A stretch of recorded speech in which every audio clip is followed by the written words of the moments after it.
Угуаттам аргандай сөздөр мен дагы Акими да бир экен, районосы да бир экен, министр да бир экен, айыл өкмөтү да бир экен. Эмне кылабыз айнанай? Эми кандай айла кылабыз?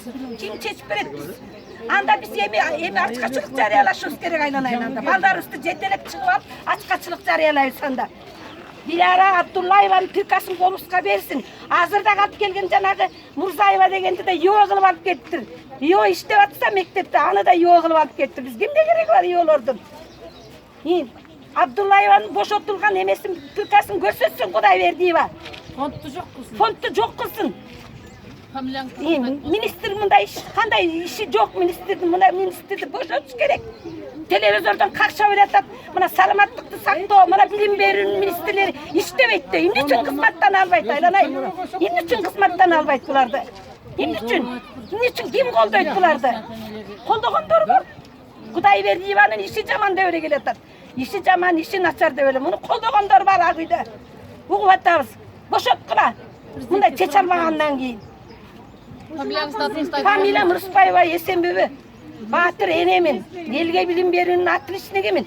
35 жыл иштеген мен да Нарын областында.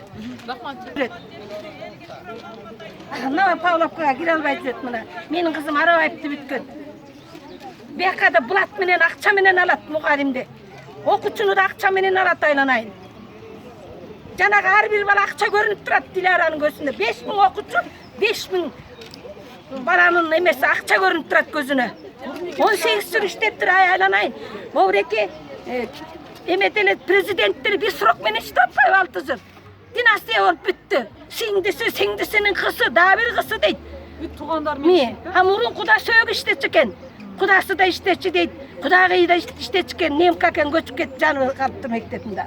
Китеп жетпейт, 30 мүнөттөн окуп атат. 4-төн 3төн отуруп атат. 3 эме айланайын, 3 смен. Биз айылда 45 мүнөттөн окуйбуз. Саксактап эле балдарыбызды карап турабыз. Жолдон да коркобуз.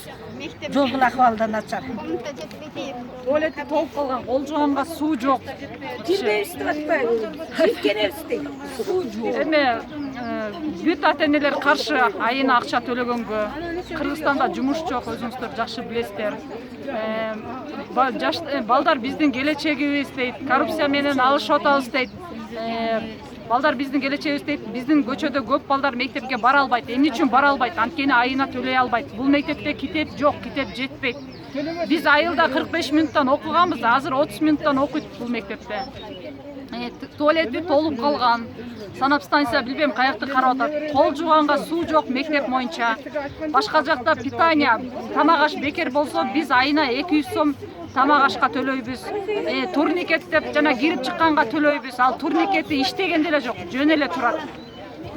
Ушинтип отурсак, чоңдор бизди укпаса, балдарыбыз бара-бара мектепке барбай калат окшойт. Биздин келечегибиз, Кыргызстандын келечеги, биз ишенген жаштар мектепке барбай калса кандай болот? Караңгы болуп калышат го балдарыбыз. Бара-бара окутуш кыйын болуп атат. Мугалимдер 10 000 зарплата алат экен. Айына 10 000 зарплата албаган бекер каранан жеп, эчтеке жетпеген ата-энелер бар. Аларды деле ойлоп койсо болмок чоңдорубуз. Акчанын баарын жеп коюп элди кыйнабай. Бир директор школдан албагандан кийин анын байлыгы карабасын. Министерство, даже жогорку кеңеш бир школдун директорун ала албагандан кийин акыйкат жөнүндө сүйлөбөй эле коюшсунчу, жогору жакта отурганда. Коррупция жөнүндө сүйлөбөй эле коюшсунчу. Эмне отурушат тил жакта тетинчи депутаттар? Бир карапайым адамдардын көйгөйүн чечип бере албагандай эмне отурушат ошол жакта? Канча жылдан бери ушул директор менен алышып келатабыз. Эч ким укпайт. Үйдө жумуш жок дейсиздерби? Жумуш толтура, айла жок, ушакка чыгып атабыз. Чындыгы ушундай ачуу болот экен. Айла жок чыгып атабыз. Айла жок чыгарып атат бизди. Биз деле чыккыбыз келбей ушу жашанкай үйгө эле отургубуз келет. Орозо убакта ушул жакта кыйналбай. Биз биякчы акыйкат издеп жүрөбүз да. Ата-энелердин көйгөйүн ким чечип берет ушул убакка чейин? Мына 2 айдан ашты уже жүргөнүбүзгөчү. Школдун деңгээлин көрсөңөр, окуткан деңгээлин көрсөңөр, мейли башы калган башкасын айтпай эле коелу. Ой, школдун деңгээлин өзүнүн образованиянын деңгээлин да текшерип. Жеп акча эле болсо, взноско акча, ай сайын акча, тиги акча, даже жада калса тиги эмесине актовый эмесине киргенге, ёлкага киргенге 120 сом төлөйбүз. Аны да баягы күнү айтышты, жок, чогулткан эмеспиз деп. Ай сайын осенний бал 100 сом беребиз. Жаңы жыл 100 сом, 120 сом беребиз. 100 сомдон берчүбүз, быйыл 120 болуп калыптыр. Киргенге 200 сом төлөп ай беребиз болду да. Мектепке киргенде жанагы эмне деп коюп Зато анысын алдык да, сатып албадык чипти. Биз сатып алгандан кийин анан ал иштебей калды. иштебей калды. Бүт шаарда чиптери 40 сом, 30 сом эле экен, бизде 200 сом. 200 сом. Чипти алгыла деп сентябрдан баштап баш тартышат. Аласың аны. Үйдө эле жатат ар кайсы жер. Мен 3 баламдыкы 600 сом. Ал 600 сомго мен бирөөсүндө тапчык алып берсем болот беле? Китептеринин арендага алабыз. Сатып алабыз. Арендага бергенин берет, бербеге жетпей калганын сатып алабыз. 70% китепти өзүбүз сатып алабыз. Анан 700 сомдон берип атсак фонд школы деп. Каяка кетип атат ал акчалардын баары? Мындай простой адам деле эстептеп ошону билип коюп атат анан. Образованный адамдар каякта карап атат билбейм, үстүндө жогору үстүндө отурганда. Билим берүү министри кандай иштеп атат оюңузча? Билим берүү министри деле иштеген деле жок. Иштеген жок. Ал бизди кишиби итпи деген да жок. Ал өзүнүн артын, мындай айтканда өзүнүн артын сакташ үчүн суббота күнү выходной деньги карабай временный исполнитель директора деп бир директорду алып келди, Музаева Эльнура дегенди. Анан ал временный эле, ал эчтекенди чечип бербейт. Аны даже тиякта эжейлер жеп жутуп, алба кушту коркутуп, туалет каякта туалетнер көрсөтүп койгулачы десе, өзүң келдиң бар, өзүң бар таап ал дешиптир. Бүгүн ал школго барса, сабак жумушуна эжейлер киргизбей коюптур школго. Мына министр образованияны тоготпогон эжелер мына ушак деле турат. Министерствону тоготпой атат. Бизди ата-энен айтат, наемныйлар 5000ден нанимация этип келип ушакта ызылдап атышат деп. 2 жылдан бери, 2 айдан бери бизге күнүнө 5000 сомдон төлөгөн. Эмне биз Бабановду отургузган атабызбы директор кылып? Президенттин шайлоосунда 1000 сомдон берет экен. Эмне ушу директордукуна 5000 берип калыптырбы? Калпты да мындай кичине орозо күнү Кудайдан коркуш керек да. Калпты айтышат эжейлер дагычы. Биз эжейлерге асылган эмеспиз. Эжейлер өздөрү айтып атат. 50 сом болсо биз балдарды окутпайбыз. Биз 500 сомдук балдарды окутабыз деп. Ошо көп кеткендер да ошондон да эжейлердинчи. Эжейлер деген сабак бериш керек болду. Башка эчтеке. Аларга эч ким эчтеке сүйлөгөн эмес. Мына даже министерствону тоготпой атат. Бул деген как будто Диляра Кенжеевнанын частный школасынан бешбетек болуп калганда биякчы. Коррупция 18 жылдан бери коррупция кылып, акимияттын оозун жаап, айыл өкмөттүн оозун жаап, даже министерство менен бир булар. Ошол үчүн 2 айдан бери чечип бере албайт. Академиясы. Манас академия эмне керек? Акча соргондон жанагы жаңы директор келип алды айтып атпайбы? Булар болду шуну шайладык, ордуна койдук деди. Анан эми иштегенге возможно бербей атпайбы? Кандай ал жаңы директор дагы булар эметип атышат. Анан бул биздин школдун ичинде, мурун школубуздун ичинде садик жок эле, жашнакай эле мектеп болчу. Эшиктин алдыбызда суулар агып турчу. Жаан жаганда бул балдар белчеден баткак болуп школго барып атышат. Эшиктин алдында агып турган суунун баарын Диляра Кенжеевна жаптырып койгон. Анан айтып атпайбы булар?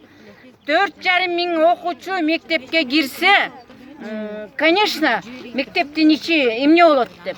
А эшиктин алдындагы сууларды эмнеге жаптырып койгон? Балдар суусап, суу ичкиси келсе, суу табылбайт. Буттарын жууп, саяз убагында кирип татынакай болуп, балдар татынакай баары окушчу. Азыр ал суулардын баары жабылып калган. Мен кече кана бердеги суу деп ошентсем, суу терде чыгып турбайбы? Ай, чыкпай эле ал сууң деле жабылып турбайбы? Бир жерине суу чыгарып коюптур. Аны кычкач менен ачып сууну чыгарышат экен. А эмне окуучулар ар бир чөнтөгүнө кычкач салып алыш керекпи? Агызып койсун. Канализация бар ал жерде. А нарык туалетине кирсе байкуш балдар эмес, мен барган сайын туалетине кирип чыгам. Отуруп чыккыча көзүм ачышат, чоң жигит. А терде раковинада раковина турат, бирок суу жок. Балдар колун чайкап интип чыгыш керекпи? Ошол боюнча келет дагы столовойдон тамак ичишет. Этика кайда? Биз 700 сомду эмнеге төлөп атабыз балдарга? столовойдон ичине берине 4 раковина кылып койгон, аларда деле суу жок, жабылып турат. Эмнеге балдар колун жууп, анан терден тамак жеш керекпи? Бизде этика кайда? Бая күнү альбендазол 400 дегенде балдарга курттун дарысын берди. Ал медицинада эч качан бир күн эле курттун дарысын ичпейт. 3 күн ичиш керек негизи, 3 күн. 3 күн бериш керек. Алар берди деген аты менен эле бир күн эле берип койду курттун дарысын. Эмнеге ошо медиктерди түшүндүрүп 3 күн пайдалат ичкеле, ата-энелерге түшүндүрүп, балдарыңарга 3 күн пайдалат курттун дарысын берип койгула десе болобу? Алар бир күн беримиш болуп туруп эле болду. Бердик деген. Бияктагы биз дагы билебиз да бардык нерсени. 3 күн пайдалат берсин, андай бере турган болсо. Бир күн беримиш болуп туруп, калп эле бердик деп койбой. Бер жагына садик ачып алган. Садиктин балдар нар жакта 40-45тен балдар бир класста батпай атса, эмнеге бер жакта садик ачып алган. Садик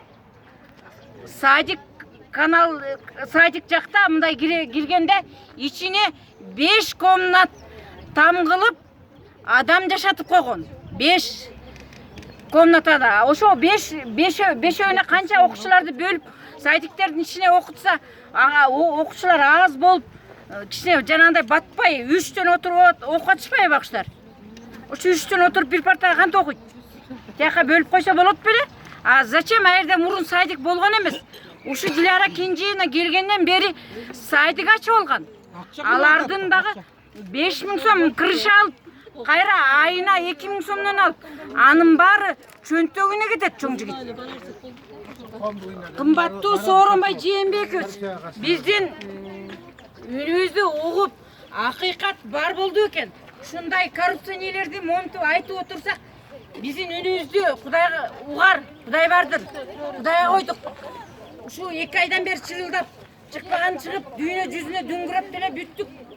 Биз чечип берип коюңуздар деп суранат элекпиз.